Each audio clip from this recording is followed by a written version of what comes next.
Départ à la retraite, mobilité interne, transfert des connaissances métiers et développement du tutorat au sein du CHU Hôpitaux de Rouen, la transmission du savoir représente un enjeu majeur pour l'atelier Univers Cadre. C'est une problématique sur laquelle le groupe travaille depuis 2013 et plus précisément sur la transmission des connaissances, l'historique du service, l'organisation, les contraintes et les exigences liées à des fonctions spécifiques. 2013-2014 a permis de mesurer les enjeux de la transmission des savoirs et d'identifier les postes bien spécifiques qui nécessitent des savoirs particuliers. Depuis 2015, le groupe développe une méthodologie pour recueillir et transmettre les connaissances et mettra en place, dès 2016, des actions concrètes comme par exemple l'élaboration d'outils de transmission tels que des fiches pratiques pour guider les cadres dans leurs fonctions. Le groupe de travail a également élaboré des sketchs pour faire comprendre de manière ludique les problématiques liées à la transmission des savoirs.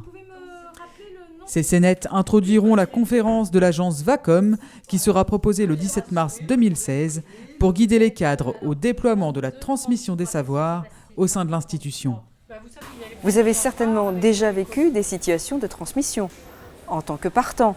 Alors je ne parle pas de la retraite parce que vous ne seriez pas là, mais en tant que muté dans un autre service ou dans un changement d'organisation.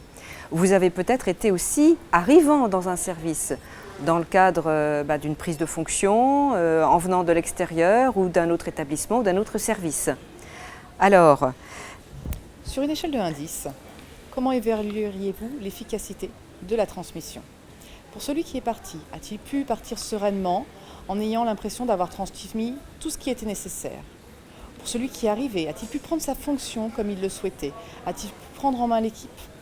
Pour l'équipe, est-ce que ce passage s'est passé sans heurts? Est-ce qu'ils ont pu continuer à travailler dans de bonnes conditions? Et enfin pour le CHU, a-t-il eu la continuité de service auquel il peut prétendre? En bref, est-ce que cette transmission s'est passée dans la sérénité et l'efficacité? Alors, vous voulez faire mieux ou encore mieux la prochaine fois? Alors dans ce cas-là, venez nous rejoindre le 17 mars 2016 pour découvrir les enjeux de la transmission entre cadres et puis trouver surtout des pistes concrètes et efficaces. Alors, vous nous rejoignez? N'hésitez pas à vous inscrire, plus d'informations auprès de la direction des formations.